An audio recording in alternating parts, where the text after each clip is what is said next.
Hello, YouTube world. Thank you for stopping by my channel. We focus. As you've seen from the title, let's just get right into it. Now, I want to start with a disclaimer. There are going to be some things that I'm going to say that ladies are probably not going to like. But these are things that I believe all women need to hear, particularly women that are currently single and potentially looking for a long-term relationship and or a husband. Now, as you've seen from the title, ladies, while you're waiting on God, let me help you out. Think about these few things. Ladies, you didn't wait on your education. You went out and got it. You worked hard for it. You may be working hard for that education right now as I speak. You are dedicating your time, energy, and effort over and above what is required to attain that level of education that you seek. That home that you may be in, or that home that you have your sights set on, you don't have any question in your mind. You are going to get that home. The car that you drive, the way that you live, all of those things, you have given everything that you have to give for those things. Now, most importantly is your employer, your current career right now, career woman, driven. No one can tell you otherwise. You are going to be the best at what it is that you do. You're going to outwork everybody. You're going to be the first at work, the last one to leave, the first on Zoom call, Skype, whatever is required of you. Your employer only needn't ask. You're at the top of all those things. But when it comes to relationships, when it comes to having that significant other in your life, you've fallen short. And what I hear reverberated over and over again, and I honestly don't want to hear it anymore. I'm just going to wait on God to send that man to me. But you didn't wait on anything else. That's the part that I'm psychologically trying to understand. Where did that thought process come from? And where's the data to support any of that? Is there a website that I can go to? Is there a focus group? Is there a small niche community somewhere within this country or around the world that's broadcasting this nonsense? And this is what happens when we want something of value, or if we place something within our lives that's very important. If we insert God into that question, it now becomes almost a foregone conclusion. And now we don't have to do any work.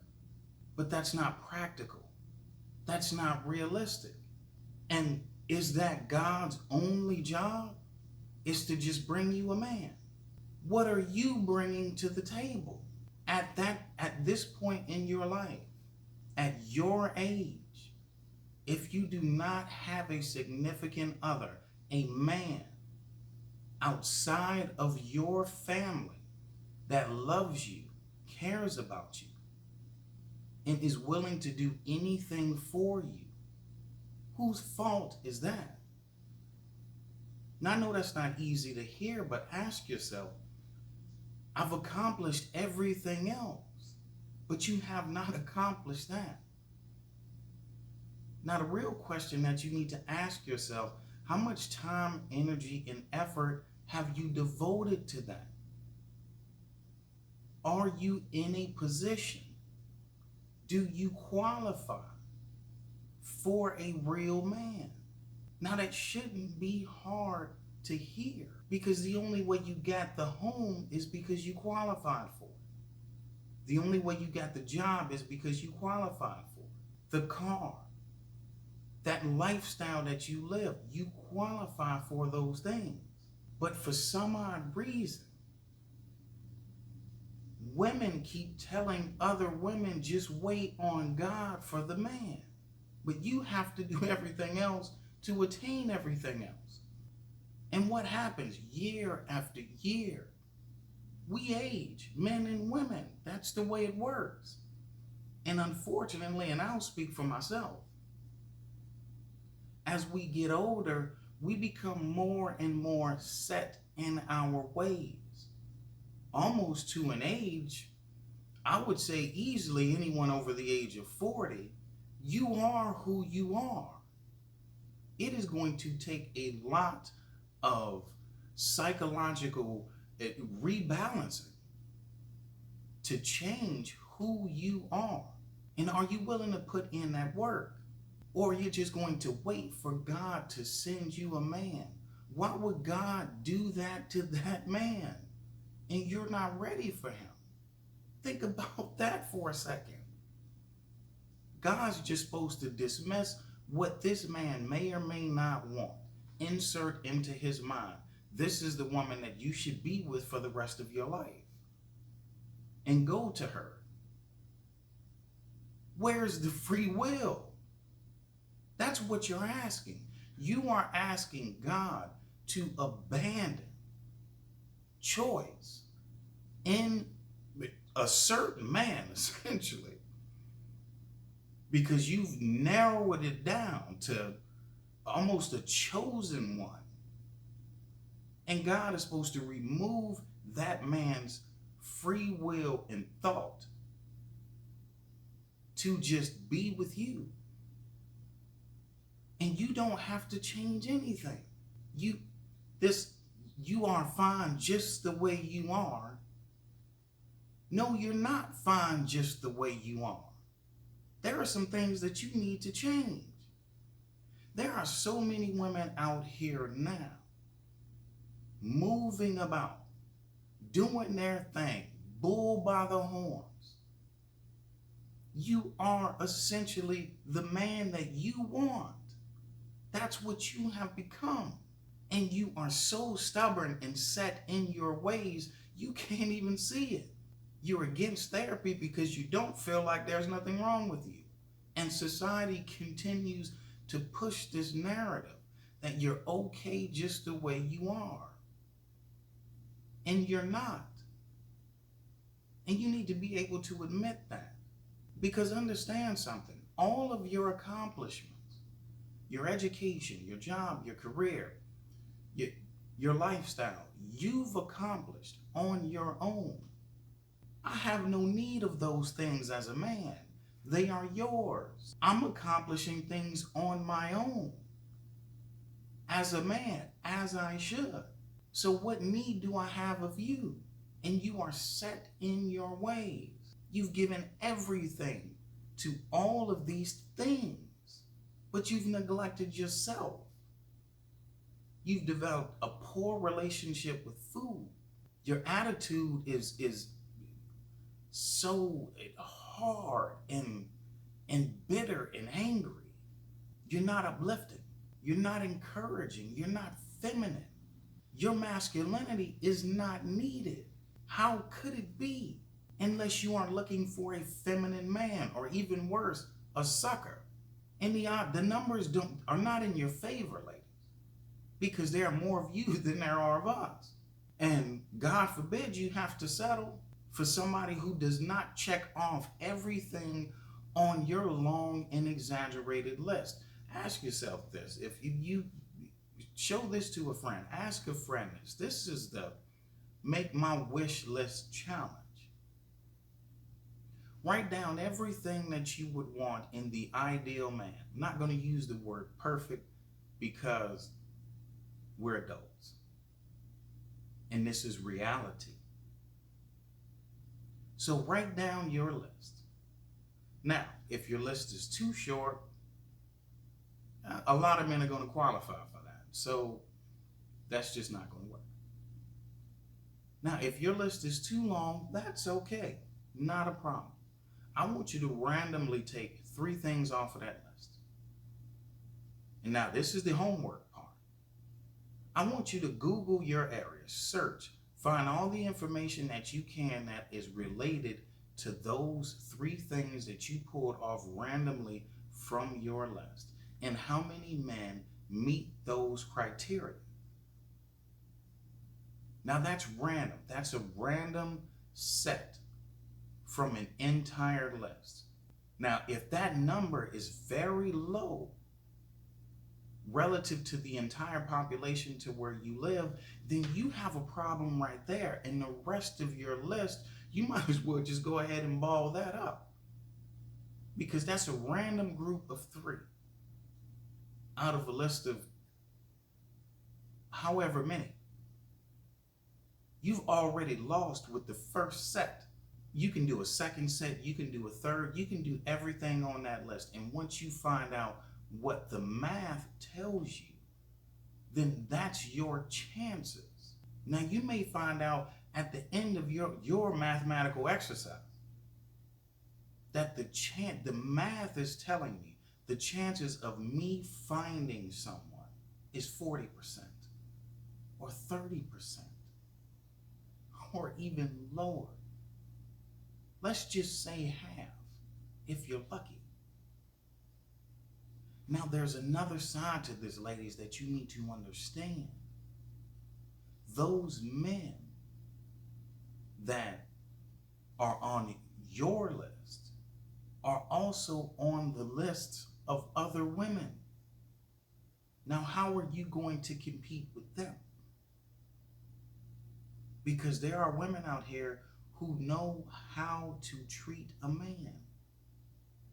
They understand that they need to be kind, encouraging, uplifting, supportive, fit. They have a healthy relationship with food. They've been to therapy. It's helped. And they are now back out into the dating pool. And even worse, ladies, they may even be younger than you. So that means you have to work twice as hard, because you are in competition with all the other women that are looking for suitable long-term relationships. How are you going to compete? Because contrary to some bizarre belief, I cannot see your education. I'm sorry, I guess. I don't know. I can't look at you and see how smart you are. When I look at you, I see your face and I see your geometric proportions. That's number one. And it always will be, and it always has been. There has been this shift almost. It is a speeding train that it should have already derailed. And it is full of women that believe that my education and my accomplishments should put me ahead of a woman that is younger than me, physically more attractive than I am, and is willing to be the woman that the man I want really needs. I should be ahead of her. And it doesn't work like that. It has never worked like that. So you gotta stop. Ladies, you have to come back to reality, because you're not helping yourself. And I'm sure there are probably a lot of women that I hope and realize that there are things that you need to change, but it's not the end of the world. But you need to actively start to make these changes and abandon this notion of what is possible and cling to what is probable. That's why you're going to have to do some homework that I already mentioned, so you'll know what am I looking, and we all do it. We house shop, we clothes shop, we car shop, man shop. We live in the information age. There is nothing you cannot find on the internet. Man shop. But just blindly thinking the next time I'm at Target, I'm just going to lock eyes with this man. And I know God sent him to Target at the same time I was at Target is a fairy tale for children, not for adults. Life will never be The Notebook. It was a movie. And I feel like a lot of women just don't understand this, or you just don't want to. God's gonna work it out, but I'm gonna work out everything else. I'm gonna leave the man part to God. I can't even believe that some women can even say that with a straight face. Should I? I'm gonna continue to grow my business. I'm going to continue to strengthen my mind and my body. I'm going to continue to stay focused on those things that are important to me. But I'm going to leave finding a wife to God. That doesn't make any sense to me. It shouldn't make any sense to anyone, anywhere, ever. So, ladies, you got to come back down to reality. And it's going to take some time. I understand. It's not going to be easy. But I'm just going to wait on God. God doesn't work like that. And why would he? There's another person on the other side. Because men are not saying that. Like if there's some cosmic calling that there's a group of women out here saying, I'm going to wait on God. And there's a group of men out here saying, I'm going to wait on God. And you cosmically meet. I've never ever heard a man say that. I don't think I ever will. And to be quite honest, I hope it's not someone that I know personally. Because after that man says that, and we have a real conversation, we may or may not even be friends anymore after that. Because I'm going to have to do my best to bring him down to reality, or I'm just going to have to leave him alone. Because that's nonsense. And there are some things, ladies, that you have to change physically, spiritually, psychologically, collectively, so we can see the real you. Thank you all for watching. I hope this helped in some way. I've done my best. Please like, share, comment, and subscribe. Send this to a friend, someone who may be in need. Thank you all for watching. Until the next video.